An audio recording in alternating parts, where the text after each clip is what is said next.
Dudu, me diga uma coisa. Você já assistiu esse filme aqui, ou essa animação aqui? Já? Cadê a Ana Luísa? A Ana Luísa está aí hoje também? Não. Tem mais algum? Olha lá, Ana Luísa. Você já assistiu, Ana Luísa? Já assistiu? Tá Chovendo Hambúrguer. É uma história muito engraçada. Esse sujeito aí, que tem um nome bem engraçado também, que é aquele tipo cientista maluco, ele inventa uma máquina. Quem aqui, talvez que não seja da idade do Dudu ou da Ana Luísa, que já assistiu essa animação? Eu tenho filhos que recém saíram Na verdade, uma ainda é adolescente. Então, aqueles que têm os filhos aí na adolescência, no começo da juventude, talvez tenham assistido.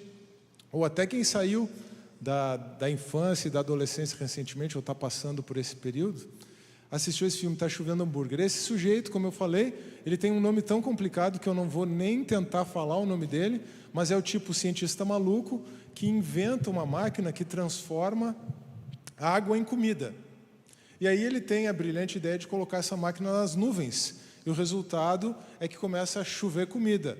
E é claro, quando chove hambúrguer é bem legal, mas podia chover sobremesa, uma série de coisas. Dá uma confusão sem tamanho, você pode só imaginar. E esse é basicamente o enredo dessa animação.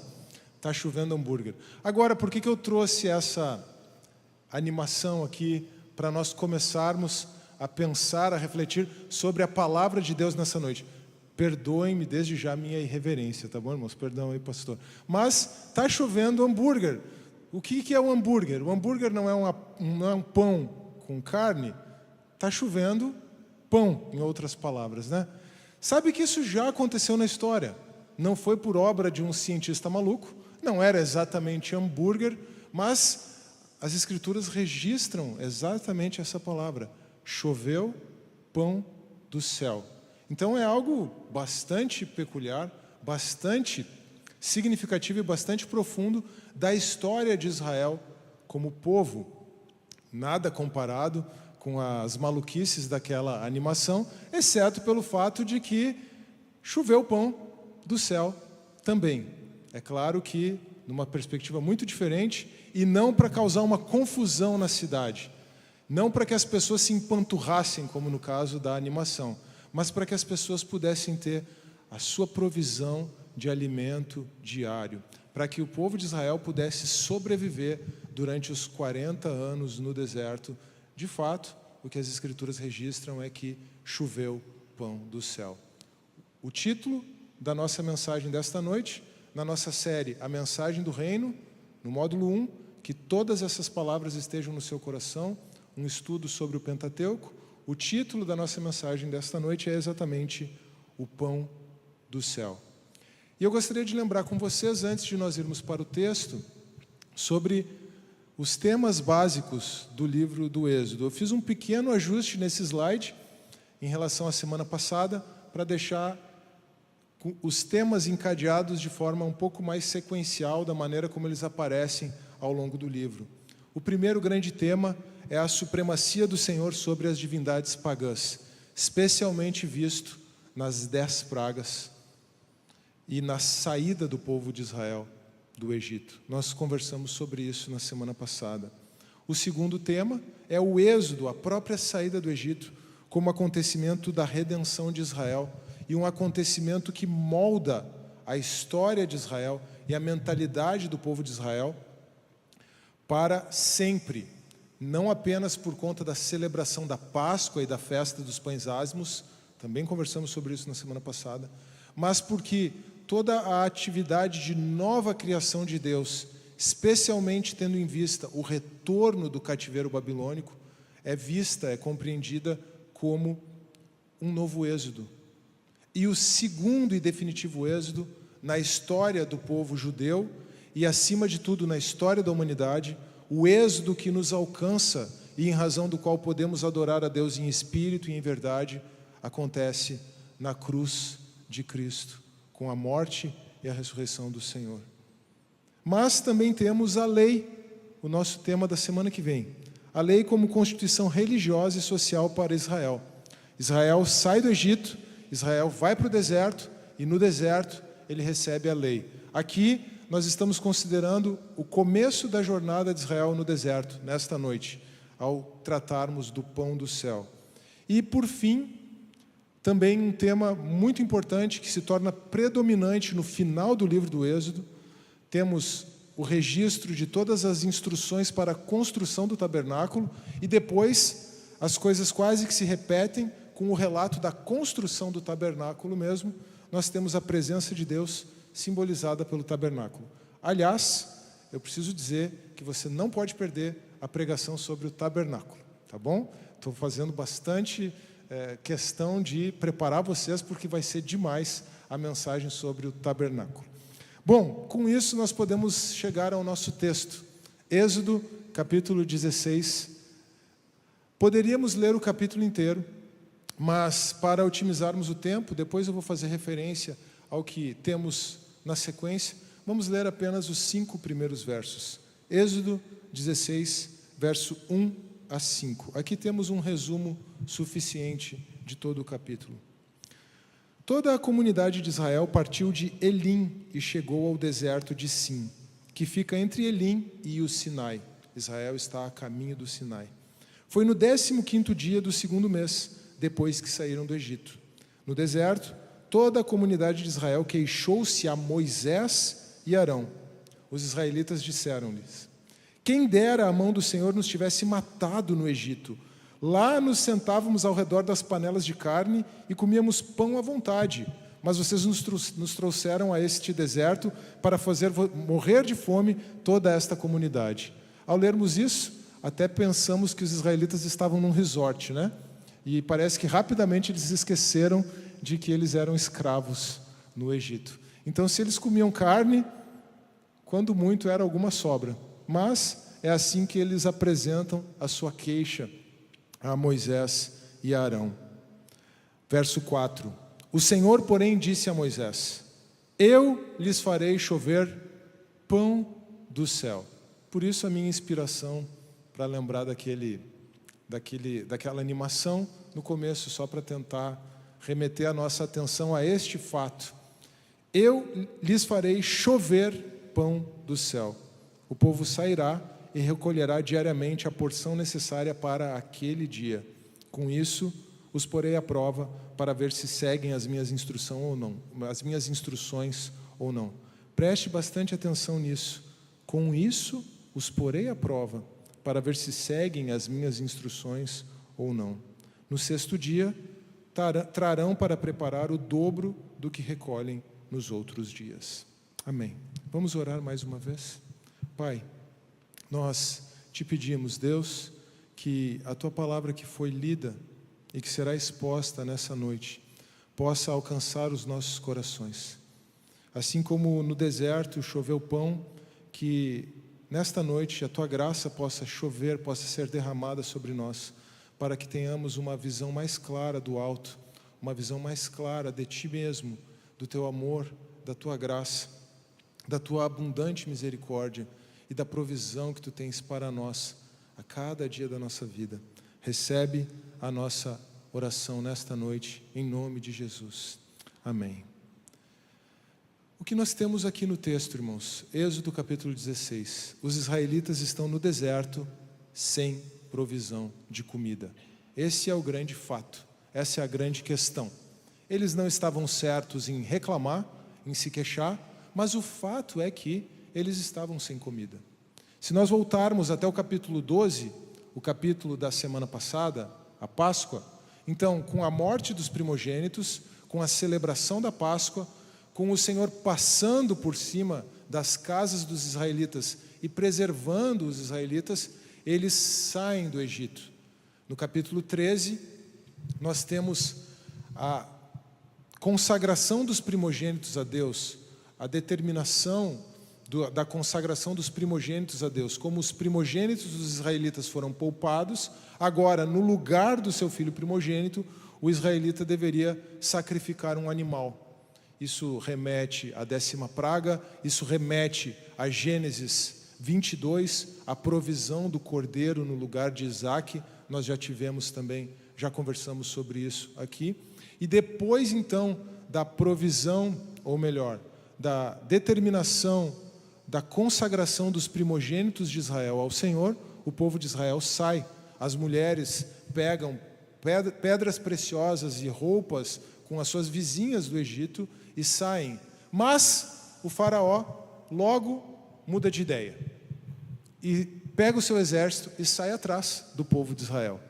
Ele de fato alcançaria o povo, era bastante gente saindo, e um exército com cavalos seria muito mais rápido. Ele alcançaria o povo de Israel, não fosse pela coluna de fogo e pela nuvem, que iam à frente do povo e se colocam atrás para segurar os egípcios. A coluna de fogo e a nuvem representando nesse momento a própria presença do Senhor. Então o próprio Senhor se coloca entre o faraó e Moisés, entre os egípcios e o povo de Israel. Diante do Mar Vermelho, ou do Mar de Juncos, é uma outra possibilidade de tradução da expressão hebraica, diante do Mar Vermelho ou do Mar de Juncos, então, com o exército de Faraó atrás, o Senhor orienta Moisés a estender a sua mão e o mar se abre. O Mar Vermelho ou o Mar de Juncos se abre, o povo de Israel passa com o pé seco, e quando os egípcios vêm, o mar se fecha. E aí então o Senhor é glorificado no faraó e nos seus exércitos, com a derrota do faraó e dos seus exércitos ali no mar. Isso acontece no capítulo 14, e no capítulo 15, então, nós temos o cântico de celebração, o cântico de vitória de Moisés. Mas ainda no capítulo 15, tem o episódio das águas de Mara. O povo cruzou o mar, o povo chegou no deserto, e no deserto você sabe que as fontes de água são escassas. Eles encontram água, mas aquela água é amarga, ela não é própria para o consumo. O Senhor manda que Moisés jogue um arbusto ou uma árvore dentro daquela água e ela se torna boa para ser consumida. Esse é o primeiro episódio que envolve água. Depois vão ter mais 2 episódios envolvendo água e pedra, e um deles vai custar muito caro para Moisés. A gente não vai ter tempo de tratar disso, mas agora então, no deserto, a caminho do Sinai, o povo se dá conta que não tem comida. É claro, eles saíram do Egito, eles fizeram a refeição da Páscoa, eles cruzaram o Mar Vermelho, os seus pães não tiveram nem tempo de fermentar, mas aquilo que eles levaram de comida possivelmente tenha acabado naquele momento. E agora, o fato é que eles não tinham comida. O fato é que eles estavam no deserto e eles não tinham provisão de comida. Eles já tinham caminhado por 2 meses, o texto diz. E agora? De novo, a reclamação, a murmuração do coração não está correta. Mas o fato é que eles estavam sem comida. Eles não reclamam exatamente para Deus ou de Deus, eles reclamam de Moisés e de Arão, mas o próprio Deus toma aquela murmuração como algo dirigido a ele e apresenta uma resposta. A resposta de Deus vem tanto com carne quanto com pão. Até dava para dizer que está chovendo hambúrguer mesmo, né? Mas primeiro vem codornizes. Isso está na sequência do texto, mas eu deixei de fora de propósito da leitura. Primeiro vem codornizes para que o povo se farte de pão. Numa outra ocasião, as escrituras registram, inclusive, que o povo realmente se fartou e passou mal de tanto comer carne, com essa situação das codornizes que vinham no fim do dia. E no começo do dia, como o orvalho sobre a terra, o Senhor faz chover pão do céu.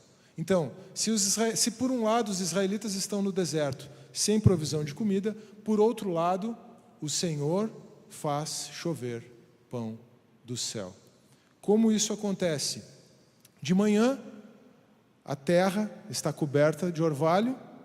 Quando o orvalho evapora, ficam pequenas sementes ou pequenos objetos semelhantes a sementes, parecidos com sementes de coentro, brancos e pequenos como semente de coentro, mas ao serem amassados, a virarem farinha e a serem cozidos como pães, eles têm gosto de bolo de mel. Ainda bem que eles não pareciam semente de mel e tinham gosto de bolo de coentro, né, pastor Marco? porque daí ia ser complicado. A minha esposa gosta de coentro, mas eu nunca vi ela fazer um bolo de coentro, né? Coentro tem o seu lugar, tem gente que não gosta, mas para alegria do povo de Israel, o maná parecia com semente de coentro e tinha gosto de mel. Nesse caso, a gente está em dúvida se esse mel aqui era de abelha ou de tâmara, mas tinha gosto de mel, bolo de mel. Então, eles pegavam aquelas sementes, trituravam, faziam um pão e aquilo era a sua alimentação.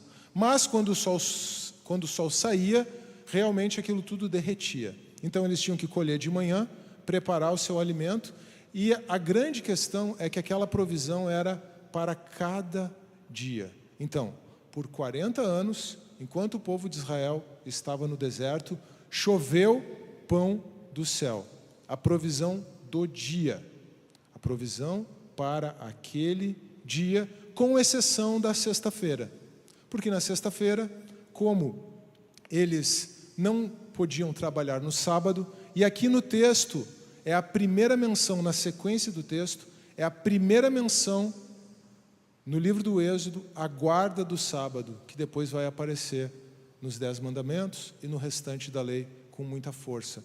Mas como eles não deveriam trabalhar no sábado, aqui o texto diz, porque o Senhor descansou no 7º dia, como eles não deveriam trabalhar no sábado, então eles deveriam colher porção dobrada na sexta-feira e preparar o seu alimento no sábado, ou deixar o seu alimento preparado para o sábado. A grande questão é a seguinte: durante a semana, de segunda a quinta, se eles colhessem a mais do que a porção necessária para aquele dia e guardassem, vamos guardar, né? A gente não sabe o dia de amanhã. Aquilo cheiraria mal e daria bicho. Ou seja, de um dia para o outro, o maná se estragaria. De um dia para o outro, o maná se estragaria, exceto no sábado. E aqui é muito interessante, porque nós vemos o povo desobedecendo a Deus em todos os dias da semana, de segunda a sábado, ou de domingo a sábado. Por quê? Teve gente que colheu mais do que precisava para o dia, o que aconteceu? Estragou no dia seguinte. E teve gente que não colheu o dobro na sexta-feira. O que aconteceu? Ficou sem comida no sábado. Um jejum forçado também, não faz mal para ninguém. Mas ficaram sem comida no sábado. O próprio Senhor disse que Ele iria, com o maná, testar a obediência do povo. Então, apenas nessa primeira perspectiva muito simples, se você vai colher a porção certa a cada dia da semana, o Senhor está testando a obediência do povo. Mas é claro que esse teste da obediência é algo muito mais profundo. Tem a ver com a dependência de Deus. Tem a ver com buscar no Senhor, exclusivamente no Senhor, a provisão para toda a sua vida. Esse é o sentido mais profundo do teste que Deus está propondo para o povo de Israel com o maná. E o mais interessante é o próprio nome, porque quando eles chegaram lá no deserto e viram o orvalho evaporando e aquelas sementes ali no chão, eles perguntaram: o que é isso? E em hebraico, o que é isso é maná. Então, o maná é a expressão da própria surpresa do povo diante da provisão miraculosa de Deus. O que é isso? Maná. Esse foi o próprio nome dado para aquela semente que serviu de alimento para o povo no deserto por 40 anos. O texto diz que quando eles cruzaram o Jordão, quando eles chegaram na terra prometida, na terra de Canaã, é que a provisão do maná parou. Então choveu pão do céu por 40 anos. E além disso, quando foi construído o tabernáculo, Deus mandou que se separasse uma porção do maná e ele ficasse lá dentro do Santo dos Santos, junto com as tábuas da lei, como uma memória perpétua.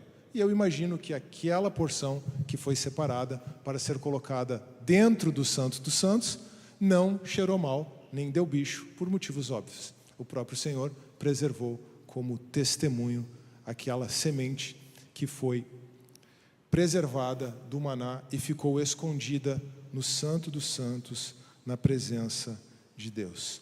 Agora, lembre que o texto diz que Deus entregou o maná para prová-los. E isso é retomado agora, 40 anos depois, do outro lado do Jordão, antes de cruzar o Jordão e antes de entrar na Terra Prometida, Moisés, em Deuteronômio, retoma essas palavras do Senhor e explica em que sentido o maná foi dado para prová-los, para testá-los. Vamos ler Deuteronômio capítulo 8, a partir do verso 2.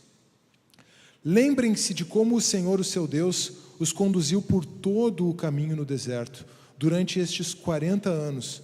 Aqui eu dei um salto de 40 anos, gente, tá? De Êxodo 16 para Deuteronômio 8. Durante estes 40 anos, para humilhá-los e pôr vocês à prova, a fim de conhecer as suas intenções, se iriam obedecer aos seus mandamentos ou não. Ele humilhou vocês e os deixou passar fome. Depois, sustentou-os com o maná, que nem vocês, nem os seus antepassados conheciam. O que é isso?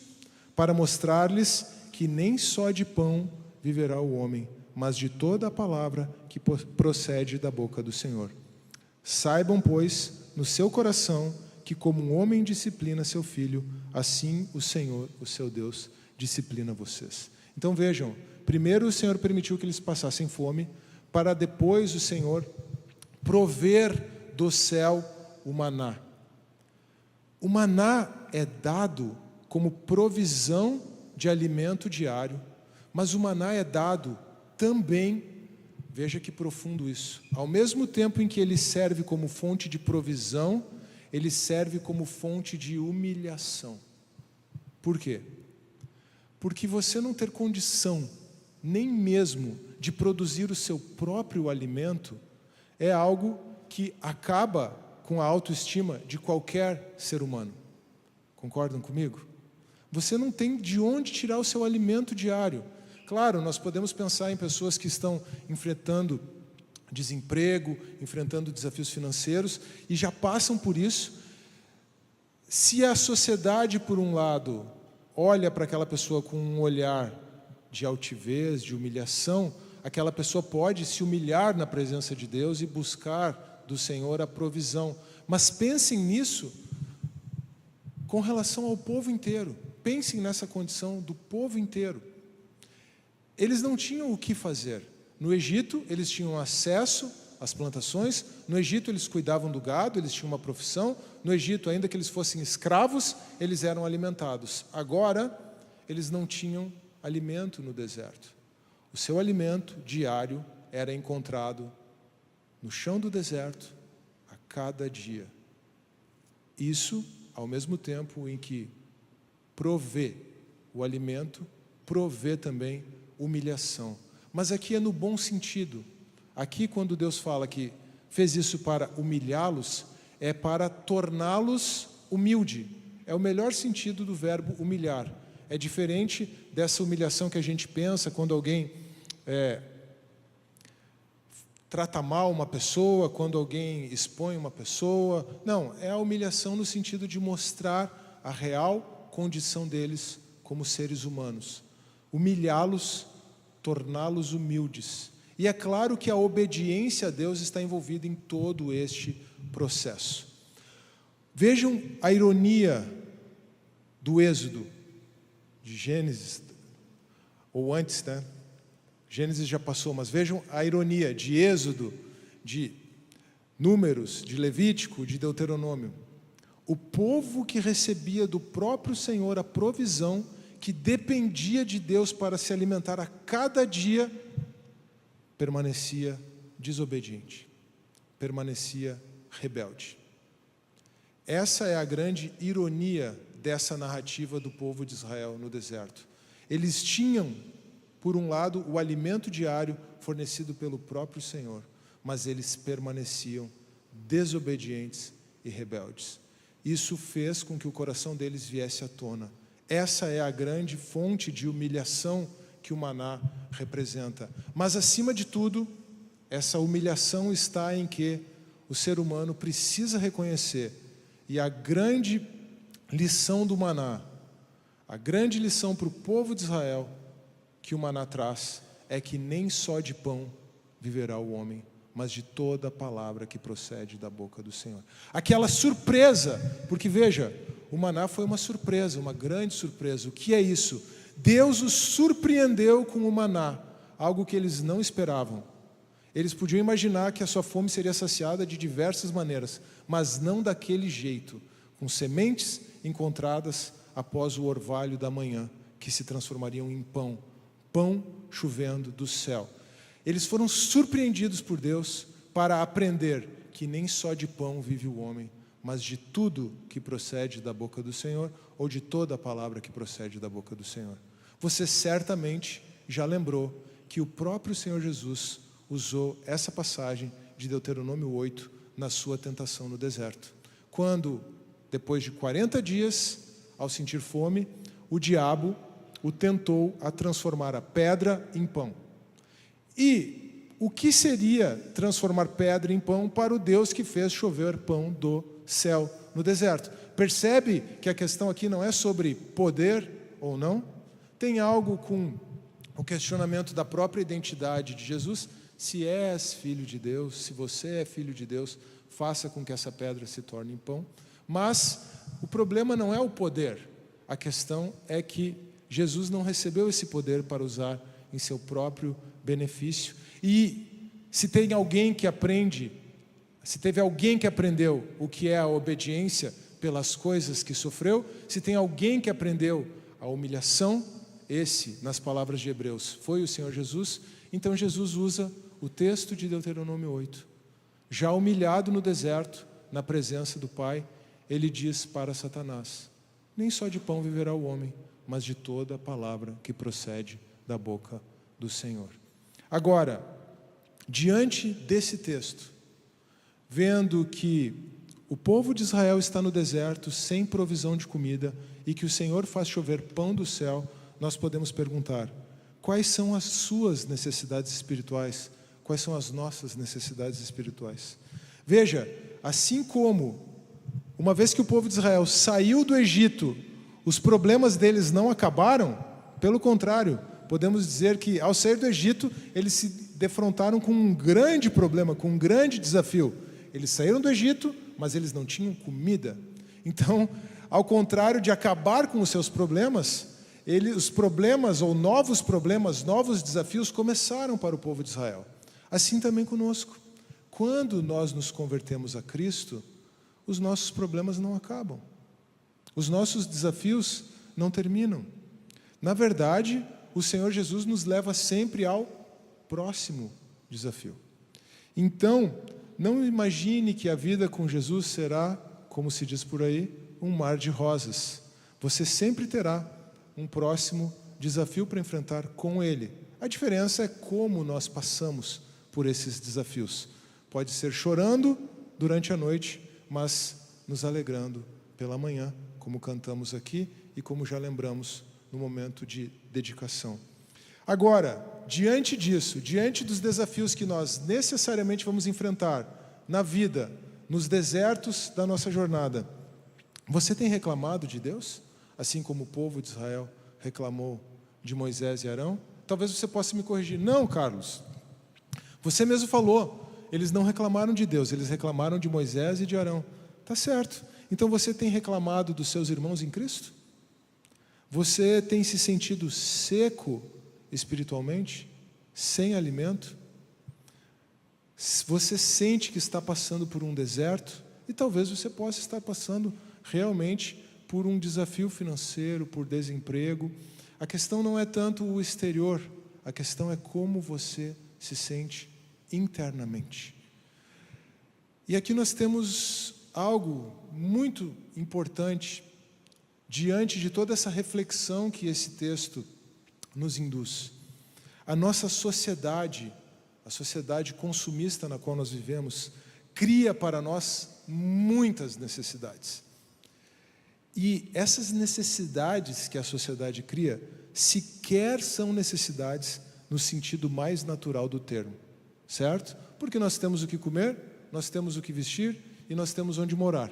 Mas nós sempre estamos querendo mais por conta do estímulo da sociedade. Todas essas necessidades que a sociedade do consumo fabrica na nossa mente tiram o nosso foco do que é realmente importante e vital para nós. Me permitam ilustrar com algo muito simples, mas eu preciso tomar muito cuidado com isso mesmo. Eu já mencionei aqui que eu gosto muito de correr.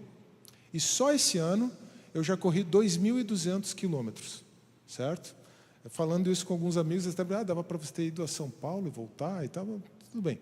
A questão não é essa. Eu fiz 3 meia maratonas, eu estou treinando para fazer uma maratona no ano que vem, mas eu não estou aqui falando isso para me gabar dos meus feitos na corrida, até porque tem gente que corre muito mais e muito mais rápido do que eu. A questão é que quando você começa a correr bastante, e quando você começa a correr distâncias maiores, você começa a se preocupar com o tênis que você está usando, certo? Então, esse ano aconteceu algo muito peculiar. Esse ano eu já comprei 5 tênis de corrida, coisa que eu nunca fiz na minha vida inteira num ano só. Mas isso se justifica. Calma, fique tranquilo, não é um exagero. Eu já corri 2.200 quilômetros. A recomendação da fábrica é que cada tênis seja usado por 500 quilômetros. Como esses tênis são caros, eu já coloco no aplicativo lá o limite de 800. Alguns não aguentam os 800. Alguns eu já usei até 1.000 quilômetros, mas eu coloco 800. Agora veja, pela vida útil do fabricante, 500 quilômetros de vida útil para um tênis são 4 tênis. Então, até que eu estou bem, porque eu só tenho um tênis com mais de 500 quilômetros, e realmente ele já não serve mais. Então, na prática, eu estou com 4 tênis de corrida. Por que eu estou falando tudo isso? Porque é natural que eu fique me interessando, e procure, e veja, e aí então o algoritmo do Instagram sabe. O que mais aparece no meu Instagram hoje em dia é treino de corrida e tênis de corrida. Então, o problema é que toda vez que aparece um tênis ali, eu clico e o que eu quero fazer? Eu já quero comprar aquele tênis. Eu fui muito cuidadoso. Todos os 4 tênis que eu comprei em promoção, tá? Me justificando aqui. Comprei todos os 4 tênis de corrida em promoção. Inclusive um que eu não conseguia comprar na promoção porque não tinha do meu tamanho. É difícil você comprar tênis 44 na promoção. Tem sites, inclusive, que eles só fazem promoção até o 43. Eu fico indignado com isso, pastor Marco. Mas assim, aquele tênis que eu queria comprar e não conseguia, eu comprei no Outlet lá em Novo Hamburgo. Paguei 30%, com 30% de desconto. Então, veja, eu procuro ser econômico, mas se dependesse do meu foco nisso, eu já tinha comprado esse ano uns 10 tênis de corrida. Percebe? E às vezes eu tenho que parar de olhar, porque esse negócio tira o foco. Gente, é uma coisa muito simples. É a sociedade de consumo, é o algoritmo do Instagram me alimentando, e embora seja uma necessidade para que eu possa correr um pouquinho melhor, para que eu possa correr um pouquinho mais rápido, para que eu não me lesione, eu não preciso de 10 tênis de corrida. Eu até consigo justificar os 5 que eu tenho hoje. 4, vai. Um já foi, já não dá mais para usar. Eu até consigo justificar os 4 tênis de corrida que eu tenho hoje. Se eu comprar mais um, agora, nesse exato momento, eu sei que a minha esposa vai me olhar com cara feia. Mas por quê? Porque não tem necessidade de eu fazer isso, por mais que eu esteja olhando vários tênis já e pensando qual tênis que eu vou comprar no ano que vem. É uma coisa boba, isso não tira o meu foco, isso não me atrapalha o meu devocional, a minha vida devocional, a minha vida de oração. Mas quantas coisas desse tipo a sociedade consumista pode estar nos oferecendo para nos atrapalhar, para nos tirar o foco daquilo que é realmente importante. É por isso, diante dessa sociedade consumista, que nós temos o alerta que Paulo deixou aos Coríntios, lá na primeira carta aos Coríntios, no capítulo 10, refletindo sobre toda a experiência do povo de Israel no deserto e falando, inclusive, sobre o maná. Em 1 Coríntios, capítulo 10, Paulo escreve o seguinte, verso 1: Porque não quero, irmãos, que ignorem o fato de que todos os nossos antepassados estiveram sob a nuvem e todos passaram pelo mar. Vejam, acabei de mencionar esses fatos aqui. Em Moisés Todos eles foram batizados na nuvem e no mar. O que Paulo está dizendo é que a nuvem e o mar são tipos do batismo, assim como a arca, que nós já vimos, era um tipo do batismo também. Todos comeram do mesmo alimento espiritual. Verso 3 fala sobre o maná. Todos comeram do mesmo alimento espiritual, do pão do céu, e beberam da mesma bebida espiritual, pois bebiam da rocha espiritual que os acompanhava, e essa rocha era Cristo. Verso 5. Contudo, Deus não se agradou da maioria deles, e bota a maioria nisso, porque só 2 entraram na terra prometida, Josué e Calebe. Deus não se agradou da maioria deles, por isso seus corpos ficaram espalhados no deserto. Essas coisas ocorreram como exemplos para nós, para que não cobicemos coisas más como eles fizeram. Agora, vejam que interessante. Por que é que Paulo escreve essas coisas para os coríntios? Eu já tive a oportunidade de falar sobre isso em algum outro momento aqui com vocês.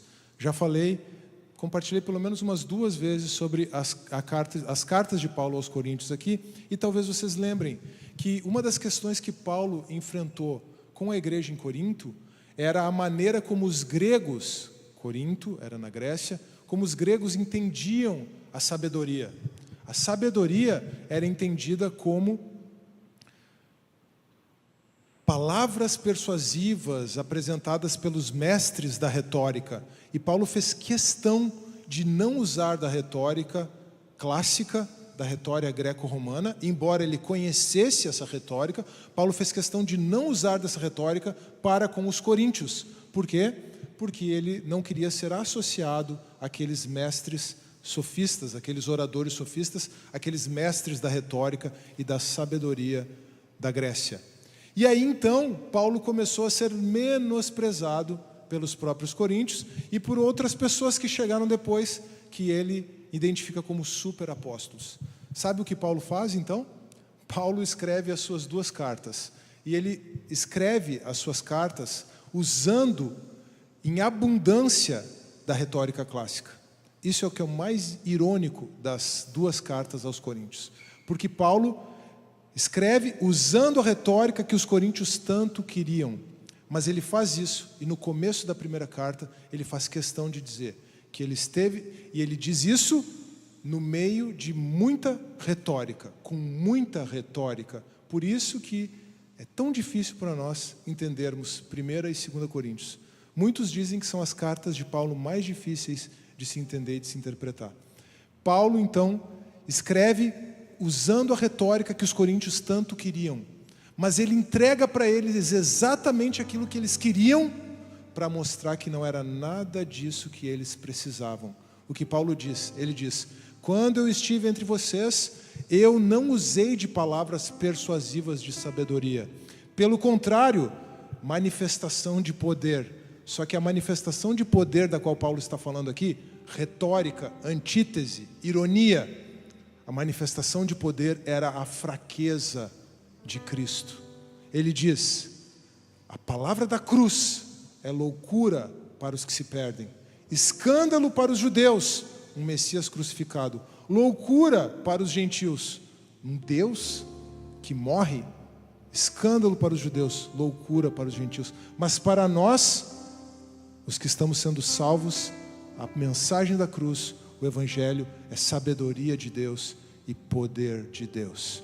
Da mesma forma que o maná surpreendeu os israelitas no deserto, Paulo surpreende os coríntios com nada menos do que a cruz de Cristo, mostrando aos coríntios que eles não precisavam daquelas coisas. Ele poderia entregar palavras persuasivas de sabedoria, ele poderia entregar retórica greco-romana.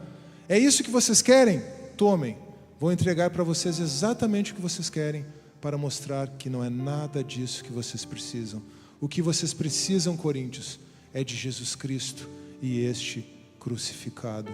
O que nós precisamos, meus irmãos, para a provisão diária, para a nossa provisão diária, é da cruz de Cristo. É do poder que é manifestado na fraqueza da cruz de Cristo. É da vida que brota da cruz, porque depois da cruz, depois do sepulcro, vem a ressurreição. O que nós precisamos é nos identificar com Cristo na sua morte, para que sejamos identificados com Ele na sua ressurreição. E não é à toa que Jesus é o pão vivo que desceu do céu.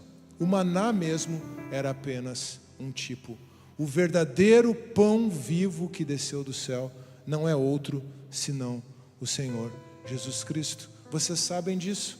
Isso está lá no Evangelho de João, no capítulo 6. Eu vou ler a partir do verso 30. Aqui a ocasião é o seguinte: a Páscoa, a festa dos judeus, estava próxima. Isso está lá no começo do capítulo. E aí então Jesus alimenta uma multidão.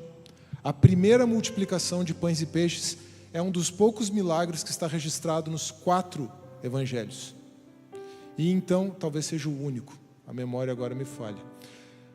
Ela está registrada nos 4 evangelhos, mas no Evangelho de João, depois da multiplicação dos pães e peixes, quando o povo procura Jesus do outro lado do mar da Galileia, ele diz: vocês estão vindo a mim porque comeram pão e se fartaram. Parecem os israelitas no deserto.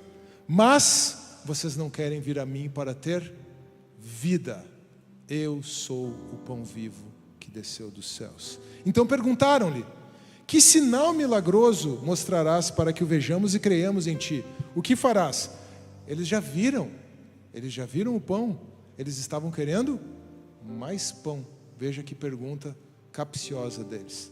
Os nossos antepassados comeram o maná no deserto, como está escrito: ele lhes deu a comer pão dos céus. Percebem a conexão? Por quanto tempo os israelitas comeram pão no deserto, maná no deserto? 40 anos. Por que nós, diante de Jesus, vamos ter pão para um dia só? Você não pode fazer de novo esse milagre para nós, Jesus? É tudo isso que está implicado nessas perguntas dos israelitas. Jesus declarou-lhes: em verdade lhes digo que não foi Moisés quem deu a vocês o pão do céu, mas é o meu Pai quem dá a vocês o verdadeiro pão do céu. Pois o pão de Deus é aquele que desceu do céu e dá vida ao mundo. Eles disseram: Senhor, dá-nos sempre desse pão. Então Jesus declarou: eu sou o pão da vida. Aquele que vem a mim nunca terá fome. Aquele que crê em mim nunca terá sede. Jesus sacia toda a nossa necessidade espiritual. Quais são as suas necessidades? Será que você consegue encontrar satisfação de todas elas em Cristo? Você tem buscado a sua satisfação no seu cônjuge, na sua mulher, no seu marido, talvez no seu futuro cônjuge? Talvez você ainda busque a sua satisfação no seu ex-marido ou na sua ex-mulher, e aquilo toma você, toma a sua vida. Talvez você tenha buscado, ou você pode estar buscando sua satisfação nos seus filhos. Será que você tem buscado satisfação nos seus filhos? Será que você tem buscado sua satisfação na sua família, no seu trabalho? Talvez você possa estar buscando sua satisfação nos estudos. Muitas pessoas buscam a sua satisfação no dinheiro. Será que esse é o caso conosco? Ou será que nós estamos buscando a satisfação na comida? A comida material, não o pão vivo que desceu do céu. Você tem buscado satisfação na televisão, no computador ou no seu celular? Carlos, você está buscando satisfação na corrida e nos seus tênis? Você pode perguntar para mim, você tem o direito de perguntar isso para mim. Eu posso perguntar se nós estamos buscando a nossa satisfação no exercício físico, no corpo, no culto ao corpo. Onde você tem buscado sua satisfação? Você já parou para pensar que foi criado por Deus para encontrar sua satisfação em Cristo e somente em Cristo? Foi para adorá-lo que nós nascemos, como nós cantamos nesta noite mesmo. É isso que o maná do deserto representa. Nós fomos criados para encontrar a nossa satisfação em Cristo e somente em Cristo. É isso que o maná no deserto, como uma figura, como um tipo, representa. É para isso que o maná aponta. Foi isso que Jesus afirmou ao dizer que Ele é o pão vivo que desceu do céu. Eu quero encerrar aqui com a história de uma mulher chamada Mabel, mas para facilitar a nossa vida eu vou aportuguesar e vou chamar ela de Mabel, certo? Eu quero ilustrar com a história de uma mulher chamada Mabel. Você encontra essa história no primeiro capítulo sobre o problema do sofrimento, no livro Apologética para Questões Difíceis da Vida, de William Lane Craig. Mas, na verdade, essa é uma citação de outro autor, Thomas Schmidt, que foi colega e amigo do professor Craig. E a história dela é a seguinte. Vou começar com as palavras do Craig, para depois irmos para as palavras do Thomas Schmidt. Um ex-colega meu costumava, como hábito, fazer visitas a inválidos nos asilos, numa tentativa de levar um pouco de carinho e amor para a vida deles. Um dia, ele encontrou uma mulher que nunca foi capaz de esquecer. Agora são as palavras deste amigo. Sobre esse dia específico, estava andando num corredor que ainda não havia visitado antes, procurando em vão uns poucos que estavam vivos o suficiente para receber uma flor e umas poucas palavras de encorajamento. Este corredor parecia conter alguns dos piores casos, pessoas amarradas em carrinhos de transportar pacientes ou pessoas em cadeiras de rodas e parecendo completamente impotentes.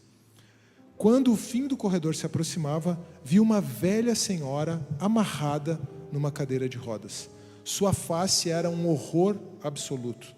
O olhar fixo dela era vazio e as pupilas brancas de seus olhos me diziam que ela estava cega. Então essa mulher era cega. O grande aparelho de audição sobre um ouvido me dizia que ela estava quase surda. Além de cega, ela estava quase surda. Um lado de sua face estava carcomido pelo câncer. Havia uma ferida desbotada com corrimento cobrindo uma parte de uma face.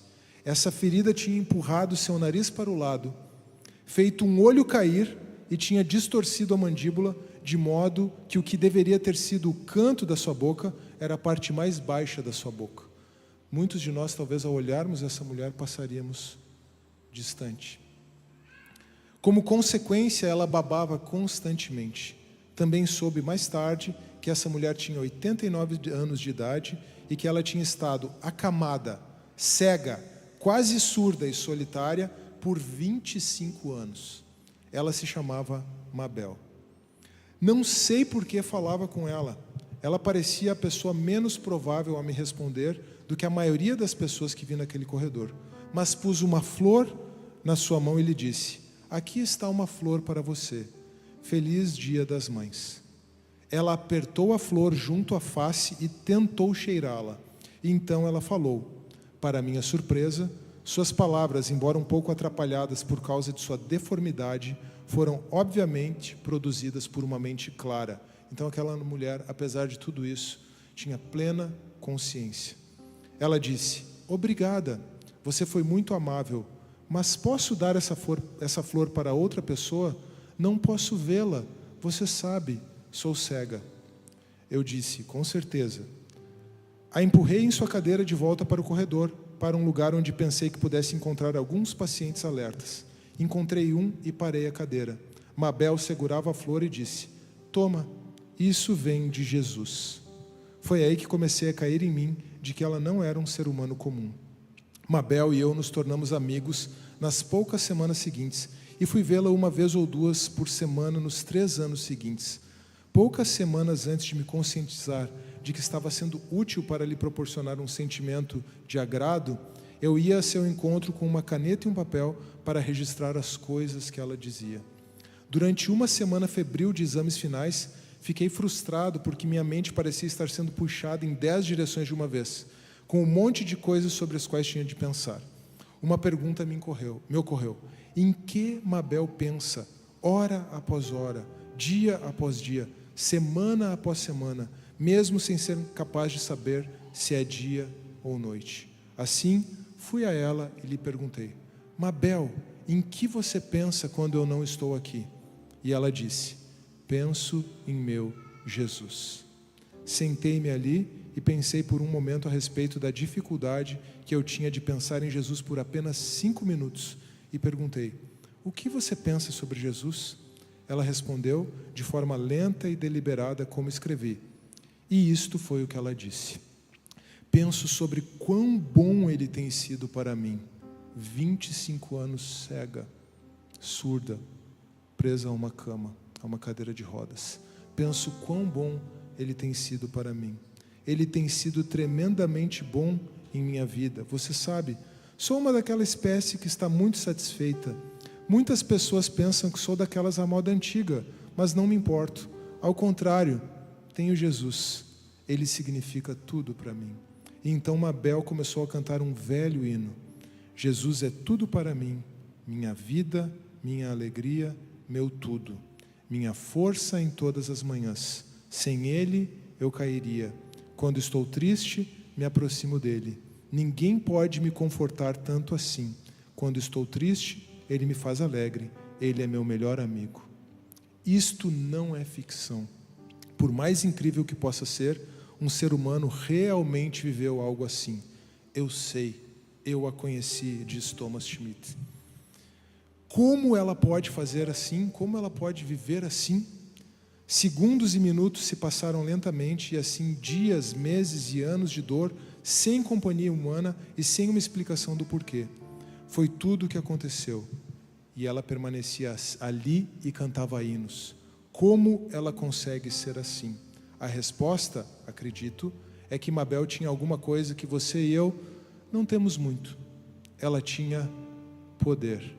O poder de Deus que se manifesta em meio à fraqueza humana. Acima de tudo, ela tinha o Senhor Jesus com ela, sempre ao seu lado. Repousando ali naquela cama, incapaz de se movimentar, incapaz de ver, incapaz de ouvir, incapaz de falar com ninguém, ela tinha um poder incrível. Ela tinha o próprio Cristo. Meus irmãos, eu sei que alguns domingos vocês já ouviram aqui uma mensagem sobre a igreja em Pérgamo. E ali, em Apocalipse 2,17, Jesus diz: ao que vencer, dar-lhe-ei do maná escondido. Ou seja, Jesus está dizendo, sabe aquele maná que ficou lá, diante da arca, diante do testemunho, diante das tábuas da lei, no Santo dos Santos? Aquele maná, aquela porção que foi reservada, aquela porção que foi separada para estar na própria presença de Deus, é esse que eu tenho para aquele que vencer, para aquele que perseverar comigo até o fim, para aquele que crê verdadeiramente em mim e está comigo, não importa o que aconteça. Essa pessoa será alimentada com aquele pão que é o próprio Cristo. Mas o maná escondido fala daquele pão que está na presença de Deus. O alimento espiritual que nós só podemos ter, proporcionado por Cristo, na presença do próprio Deus vivo. Ao que vencer, dar-lhe-ei de comer o maná escondido. Palavras do próprio Senhor. Nessa noite, nós consideramos o pão do céu. O texto de Êxodo, capítulo 16, versos 1 a 5. Nós vimos que os israelitas estão no deserto, sem provisão de comida. Nós vemos que o Senhor faz chover pão do céu. A partir disso, eu perguntei, quais são as suas necessidades espirituais? Para todas elas, irmãos, a resposta é a mesma. Jesus é o pão vivo que desceu do céu. Encontre a sua suficiência em Cristo e em Cristo somente. Vamos nos colocar de pé, vamos cantar mais uma vez, vamos louvar ao Senhor. E se você quiser nesse momento vir aqui à frente para apenas dizer ao Senhor, Senhor Jesus, a minha suficiência está em Ti, eu quero a Ti e a Ti somente. Tu és tudo o que eu preciso, não importa as circunstâncias da minha vida. Se você quiser dizer isso para Ele, independentemente da situação que você está vivendo, independentemente de há quanto tempo você já caminhe com Cristo, eu convido você a vir aqui à frente enquanto nós cantamos. Amém, amém, Pai. Assim como choveu o pão do céu, que a Tua graça chova sobre nós nesta noite, Deus. Que cada um dos Teus filhos que está aqui nesta noite, em especial estes que vieram à frente, que deram esse passo para dizer, Senhor Jesus, Tu és tudo que eu preciso, Tu és tudo para mim, Tu és suficiente para mim. Que cada um aqui nessa noite, Deus, seja inundado pela Tua graça, que cada um receba de Ti a provisão espiritual que já está guardada no Santo dos Santos, o maná escondido, o alimento que está na presença de Deus, o próprio Jesus, o pão vivo que desceu dos céus. Que a nossa fome seja saciada, que a nossa sede seja saciada apenas em Ti. E que todas as circunstâncias, Deus, não sirvam para tirar o nosso foco de Ti e de Ti somente. Aquela situação que precisa ser transformada, aquela situação que tem trazido desânimo, dúvida, e que Tu, pelo Teu poder, podes transformar, podes intervir. Nós pedimos que Tu intervenhas, Deus, que tu faças aquilo que os Teus filhos estão buscando. Mas independentemente das circunstâncias, Deus, que nós possamos encontrar toda a nossa satisfação apenas em Cristo Jesus, aquele que por nós morreu e ressuscitou. Recebe a nossa adoração nessa noite, em nome de Jesus. Amém.